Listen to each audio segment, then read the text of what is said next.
Hello everyone, in another developer diary analysis, and we are back to the first one, dated back to August 28th, 2025, about population and living world.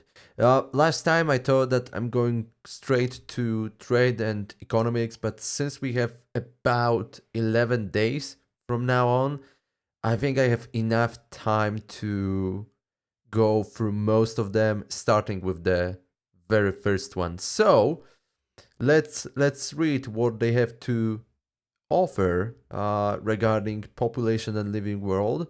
As far as I understand, and as far as I've heard so far, uh, this is a major change in how population works in Europa Universalis. So I'm very curious what's inside. Let's take a look how long it is. I believe that's gonna be 2 episodes again, I suppose. So yeah, my stopwatch is running. Let's see. I would like to make each episode 25 minutes long. Uh, because this is mostly because of me. Usually my tongue starts breaking. I mean, it has already started breaking. After some time. So yeah, that's the goal. Okay, let's start reading. Welcome to the first development diary for Europa Universalis 5. That's right, developer diary. On the not so super secret game Europa Universalis 5, Project Caesar, right? This time hosted by the community team represented by myself, PDX Riagi. Maybe I should pronounce it differently, but it is what it is. We'll be going over some broad topics for deeper details and design philosophy. We'd highly encourage you to take a peek back at our Teen to Talk series. A handy mega thread can be found here, but without further ado, let's get talking about quite possibly the heart of Europa Universalis 5 pops. It's funny because the first time I played Paradox game, I had no idea what pops mean. I was like, come on, what the hell is that? Pops? And then yeah, it's just a shortcut for population. Fair enough. EU5 or Europa Universalis 5 is the fifth edition of a franchise that spans over 3 decades of development. But this time we are introducing what can be considered a revolutionary approach to world simulation and population management, moving beyond the abstract numbers of its predecessors to try and create a truly living world. And that's the first thing I really like. I know I like a lot of things related with Europa Universalis 5, but that's something I've been missing a lot. So the problem was that it was hard for me to think in abstracted way. Like for example, in Stellaris, it also doesn't represent a real number of people, but some package. And I think it's somewhat similar in Victoria 3, right? It's also not the a direct representation of your pops, or maybe actually in Victoria 3 it's a real representation of your population, right? I don't know, but in terms of Europa Universalis in general, this is a revolution. I agree, which is nice. Okay, spanning the centuries from 1337 to 1837. That's absolutely amazing. 500 years of playing. Holy shit. We hope to immerse players in a historically rich and dynamic world where every decision has tangible consequences for both its inhabitants and the environment itself. The heart of Europa Universalis 5's living world I'm sorry, living world is its pops. I hate when there is a double I. Is its pops system, which aims to simulate every single living individual that existed in 1337 at a granular level. Unlike previous version of the game, where population was a more generalized statistic, EU5 portrays individual working people, each with their own needs, wants, and roles within a nation. Awesome. I'm glad to hear that. Population map of Hungary at the start of the game. Yeah, that's crazy. The amount of statistics, the numbers. This is cool. This is really cool. Oh god, I like it so much. Question is how that's gonna work in terms of playability, because you can write everything about anything, uh, or anything about everything, depends. Uh, but here it really looks like the game is extremely detailed. That's impressive. These pops are the lifeblood of a nation. Without them, buildings shut down, manpower is non existent, and colonies fail to populate. Managing your population effectively is a top priority, as they require feeding, workfields, and industries, armies and navies to defend and expand, and even ready wealth for taxation and investment. Available burgers in past, blah blah blah. So it's some information. I mean, it's hard to say anything, but yeah, I like the fact this is the real number, like 28,000 pops. That's it. There is no abstraction over it. This is not some kind of a package. It's just a sheer number of men and women. Cool. Each pop has an assigned culture and religious beliefs, leading to diverse populations in almost every location. With hundreds of religions and thousands of cultures in play, it's rare to have a completely homogeneous demographic split. Culture and religion are not merely cosmetic, they directly impact different game systems, such as cultural prestige, available advances, different mechanical behaviors, and the literacy of the population. For example, a single social class such as peasants inhabiting a single location in Iberia can be made up of various cultural and religious groups like Catalan Catholics, Andalusi Sunnis, and Sephardic Jews. Players must decide how to balance the wants and needs of their diverse population while navigating the friction that political, cultural, and religious differences can cause. And now the question which comes to me is that how really that's gonna affect your decisions? Is it like a real big deal to really verify what kind of cultures we have at specific location and then make a decision based on that information? Because maybe it's simply very flat and you're gonna make your decision based on some other factors. You will not get really deep into that, analyzing. Maybe Jews prefer that, and what about Christians? Will they be fine with that decision promoting uh, Jews Jews perspective? Who knows?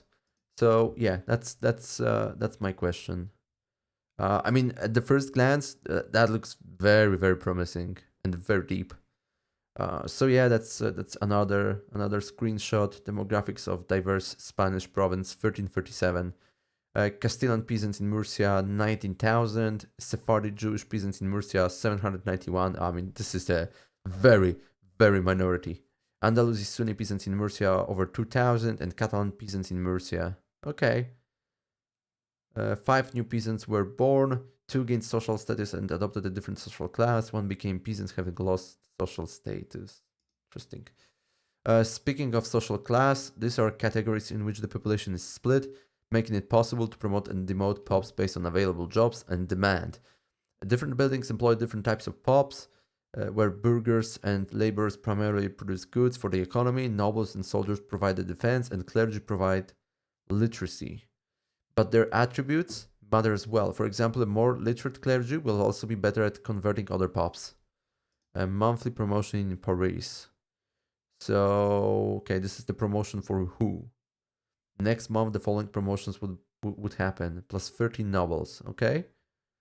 Um, I assume that you have to manage well, like trying to trying to promote, or I don't know, civilize your nation uh, as much as possible is not the best idea as well, because someone has to work in the fields, someone has to work in the factories, and I believe that nobles will not want to do that. That's quite obvious. Okay, this is a mid-game promotion, fair enough. The POP system makes Europa Universalis 5 feel more like a world simulator, where every choice shapes a nation's social fabric. Yeah, that at least that's how it looks like. The dynamic nature of POPs extends to their needs and their responses to player policies. POPs require essentials like food, clothing, and luxuries, which are integrated into Europa Universalis 5. reworked trade system, about which we will talk in detail in a future dev diary. And here we have Kingdom of France, the OpenRGO builder. What's that? Production goods. It means something. I have no idea what, but it means. So yeah, I cannot analyze that because I don't know what it means. Okay, I will close it. Pop needs in France mid game. Okay, I understand those are pop needs, but it's hard to say anything. Which with surplus food and general prosperity, populations will grow, and pops can even be promoted to higher classes if the necessary jobs are available. Conversely, food shortages due to war or poor harvests can lead to starvation, shrinking both your workforce and military potential. Yeah, as we can see, there is a lot of factors affecting how you play, what you can do at any given moment in time. That's gonna require quite a lot of future analysis. Oh my god, analyzes. Maybe. Um, yeah. Plenty of options on the table, but also you have to manage pretty much every single element uh, very wisely. Um, um, that's gonna promote players who like to deeply understand the game and mechanics, I believe, which is fine. I mean, I like that there is a lot of different elements working separately to some degree, but then also combining with each other and affecting other elements of the game. So yeah, sounds awesome. That's really impressive. I mean, yeah, I know I'm saying that all the time, but that's really impressive. Um, I don't know whether there is any other game with such detail and with such so the very small thing can affect the bigger picture.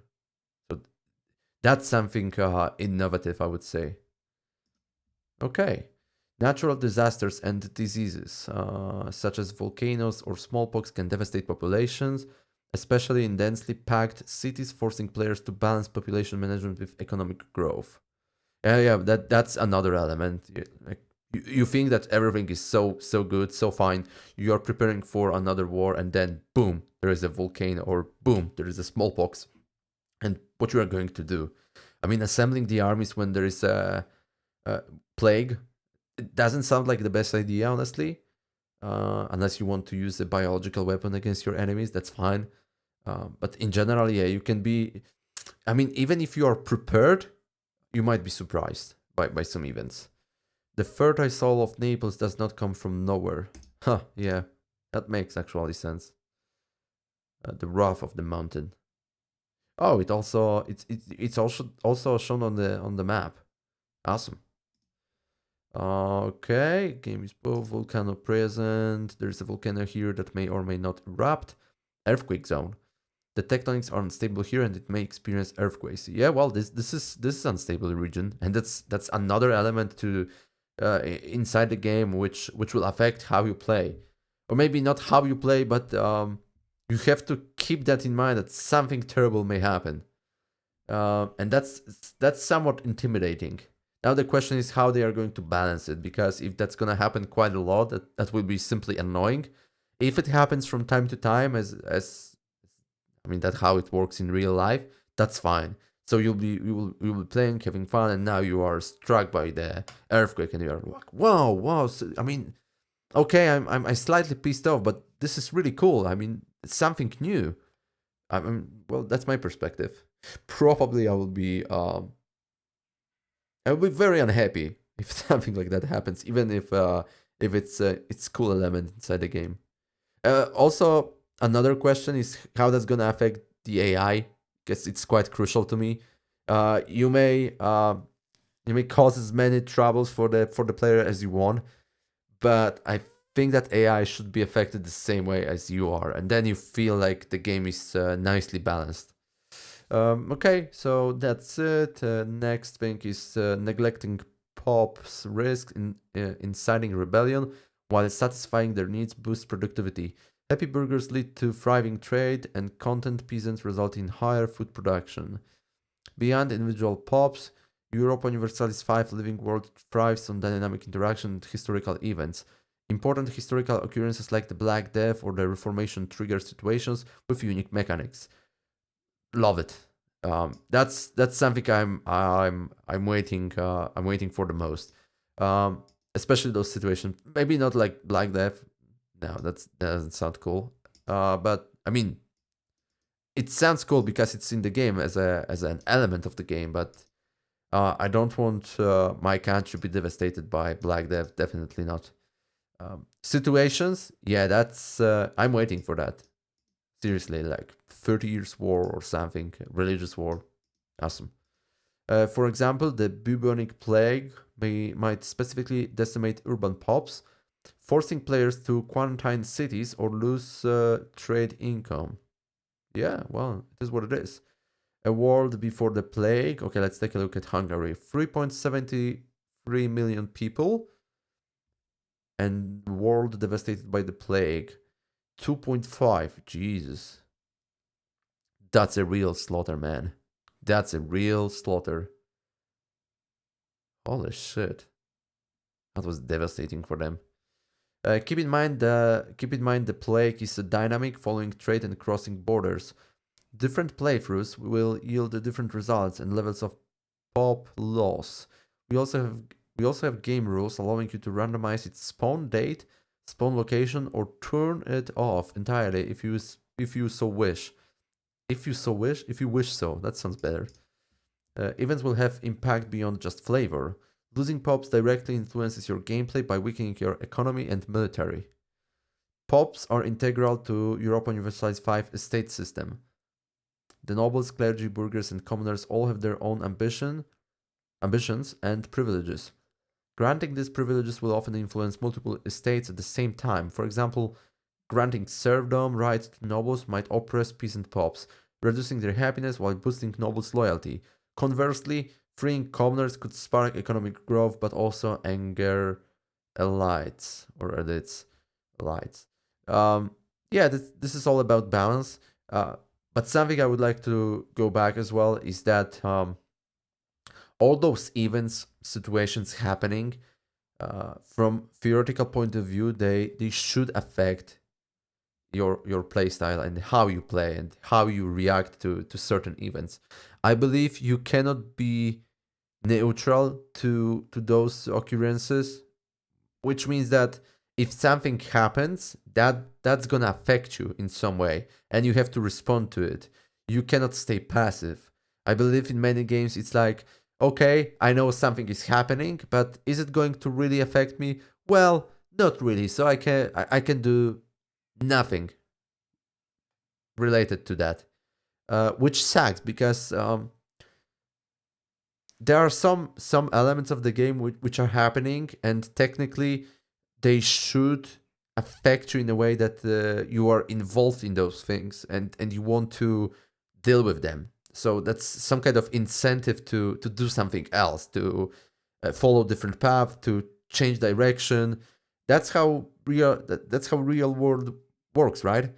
And in many cases in games, it's like, yeah, it's something happening, but since it's not a big deal for us as a country nation, or the, I don't know, the Galactic Republic, like in Stellaris, you are like, okay, it is what it is. I can just, I mean, put it at the side, and yeah, let it exist for some time. It doesn't matter for me. Maybe if I play the next time, I will get interested in that, but for now, I'm not. And I hope that Europa Universalis 5 that's different. So if something is happening in the middle of the Europe, and I'm in a European country, I have to be involved in that, because if I don't make any moves, I will lose something. So yeah, well, that's all I wanted to say. Let's move forward. How much is left, by the way? Um, okay, I have 20 minutes. What if I stop here and I will come back in the next episode? I don't want to keep it too long. So we stop here, which is about giving different privileges to to different groups. The next is about pop's literacy and wealth, culture and religious diversity, which is another level of depth, as they say. Depth, not depth, depth. Here we have society. Okay, very granular, by the way. Beyond the settlements themselves, geographic features play a crucial role in gameplay. That's another element which is very, very, very, very nice. Because geography matters. It matters less in the age of, planes, huge oceanic navies. That's how you call it? Oceanic. You know what I mean? Ocean navies. Like the Royal Navy or the U.S. Navy. It changed. It changed. Yeah, it changed somewhat, of course. But if we go back to 14th, 15th, 16th, 17th, 18th, 19th century, geography was absolutely crucial. It still is, because it's not like okay, it doesn't matter. It still is, despite the fact we are able to fly and we are able to see everything from above. That makes geography somewhat, I would say, easier to comprehend. But in terms of the centuries I've mentioned, geography was extremely crucial for actually everyone, including merchants. But I think the most important it was for politicians, and then for generals. You could actually win the war just because of geography of or weather. So yeah, that's another element I'm excited for, and I hope it really really works well in that game. But we'll find out in about 11 days. And that map is crazy. That's absolutely huge. That represents the raw materials. Look at that. I'm wondering whether it's randomly generated. Whether it follows some specific pattern or it was deliberately selected. I assume that it was deliberately selected for certain regions, like, for example, Silesia in southwestern Poland. Actually, currently southwestern Poland. Before it was part of Bohemia, right? I don't know for how long, but for some time for sure, that was the Bohemian land. So yeah, there was coal, or we have. Oh my God! So it's in Germany. I know the name in Polish. How was it called? Okay, give me a second. That's quite important. That's where where Cologne is present. Okay, I'm gonna check it right now. Uh, Give me a second. Ruhr area? No, this is wrong. This is not how it's called in English. Uh, Once again. Okay, let's use Uncle Google. Oh yeah, this is called the Ruhr area. Yeah, it's encompasses Essen, Dortmund, Düsseldorf. The Cologne is south of it. Yeah, in German it's Ruhrgebiet, Gebiet, something like that. So yeah, the industrial complex in western, yeah, in western Germany. So yeah, coal, for example, something like that. So I'm really wondering how it works. In Aquitaine, is it wine over here? Might be, which is historically correct as far as I understand. So yeah, I'm wondering whether it's a mix of some random generation, and then deliberately selected regions, or not. I'm very curious about that. Okay, without further ado, let's finish that episode here. We will continue in the part 2. So I hope you like it, and hopefully see you in the next one. Thank you and goodbye.